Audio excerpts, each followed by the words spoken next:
कायम का इस अजीम शख्सियत। नारे तकबीर, नारे रिसालत, नारे तहकीक, सुन्नी तहरीक जिंदाबाद, सुन्नी तहरीक जिंदाबाद। यूट्यूब पे चैनल अल्हम्दुलिल्लाह अल्हम्दुलिल्लाहि रब्बिल आलमीन वल आक़िबतु लिल मुत्तक़ीन वस्सलातु वस्सलामु सय्यदुल अंबिया वल मुरसलीन अम्मा बाद फ़ौज़ बिल्लाहि मिनश शैतानिर रजीम बिस्मिल्लाहिर रहमानिर रहीम।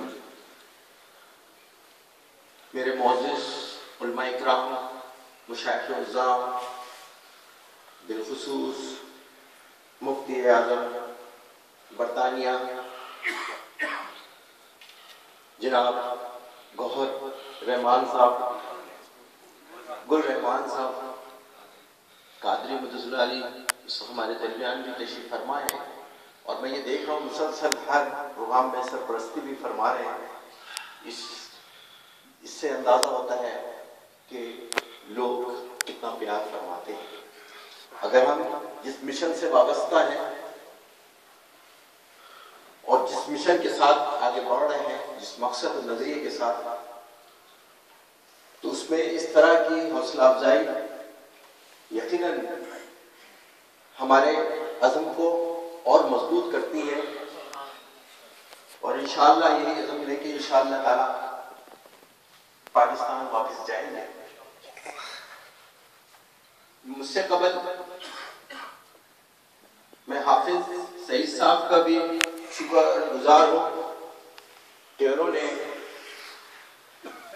इस जगह पर बुलाकर इनके वालिद मोहतरम जनाब मौलाना गुलाम रसूल रहमतुल्लाह अलैह, जिनकी मोहब्बतों का जिक्र मैं सुन रहा था अभी गाड़ी में भी, उनके अखलाक, उनकी मोहब्बत, उनका प्यार, उनका तरीक़ेकार, तो इंसान का उसने अखलाक और मोहब्बत दोस्तों के साथ यकीनन ये सब निस्बतों का सदका है। और वही चीज मैंने इनके साहबजादे में भी देखा। और अक्सर हम अपने उलमा इकराम से सुनते हैं कि मरने के बाद इंसान के साथ तीन चीजें काम आती है, बाकी सब कुछ इस दुनिया में ही रह जाता है।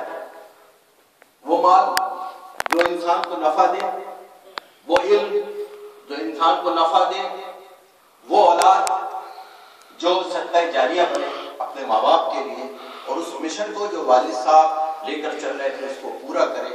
यकीनन ये एक सदका जारिया है। और इंशाअल्लाह ताला जो इनकी शफकत है, मोहब्बत है, जो इनका अंदाज है, इंशाअल्लाह ताला यकीनन आज उनकी रूह बहुत खुश हो रही होगी कि वो महफिल का सिलसिला जारी और सारी, और इंशाअल्लाह क़यामत तक जारी और सारी रहेगा।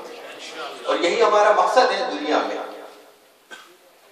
अक्सर मैं, क्योंकि शौदाए करबला की निस्बत से ये प्रोग्राम भी है और महाना नशिस्त भी है और आगे भी जाना है, और उसमें मेरे ख्याल 5 से 10 मिनट रह गए हैं, तो यकीनन मैं इख्तिसार से सिर्फ 2-4 मिनट आपके लूंगा। और उनका शुक्रिया भी अदा करना था कि इन्होंने मुसलसल हमारे साथ अटैच हैं और अपने वक्त की भी कुर्बानी करे। अल्लाह इनकी इस कुर्बानी को कबूल फरमाए और बरोज़ महशर ये हमारे लिए शफाअत का जरिया बने। अक्सर मैं एक छोटा से अक्सर सुना करता था शहीद के बारे में कि शहीद जिंदा है, उसको रिस्क भी मिलता है, लेकिन वही कुरान शरीफ आगे जाके ये भी कहता है कि ये चलते फिरते मुर्दा है, जो सुनते नहीं है। तो यकीनन मैंने अपनी उम्मा की बारगाह में हाजिर हुआ, मैंने कहा एक वो शहीद जिसको हम अपने हाथों से दफना कर आए, 6 फीट कब्र के अंदर उतार के आए, उसके बाद वो जिंदा है, लेकिन जो चलता फिरता वो मुर्दा है। तो पता ये चला मुख्तसर कि जो अल्लाह और उसके महबूब से जिसकी निस्बत हो जाए तो वो कब्र में उतारने के बाद भी जिंदा है, और जिसको जो हुजूर का गुस्ताख है, बेअदब है, अगर वो जिंदा भी है तो वो मुर्दा है। तो ये है निस्बत रसूल का सदका। ये शोहदाए करबला हो, जंगे बदर हो, जंगे औद हो, हर जगह एक ही फलसफा नजर आता है, सब्र इस्तिकामत के साथ सिर्फ अल्लाह और उसके रसूल की रजा के लिए अपनी जिंदगी को वक्फ कर देना। और यही वजह है, यही मिशन है, यही नजरिया है, यही मकसद है जिसे लेकर आज हम चल रहे हैं। इतने जनाजों के बाद जैसा जिक्र फरमाया हज़रत अल्लामा गुलाम रब्बानी साहब ने, यकीन उन्होंने सब कुछ कह दिया, उसके बाद हमारे हौसले टूटेंगे नहीं। और इंशाअल्लाह ताला जब जंगे बदर देखते हैं, शोहदाए करबला देखते हैं, सब्र इस्तिकामत देखते हैं, कुर्बानी देखते हैं, अपने घर वालों की कुर्बानी देते हैं, तो वहां पर बच्चे भी अगर कुर्बानी दे रहे हैं तो वहां की औरतें भी कुर्बानी दे रही हैं।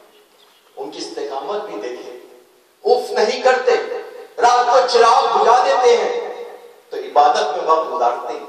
जो एक अहम चीज नजर आती है कि वो शहादत उमर फारूक रज़ियल्लाहु अन्हु हो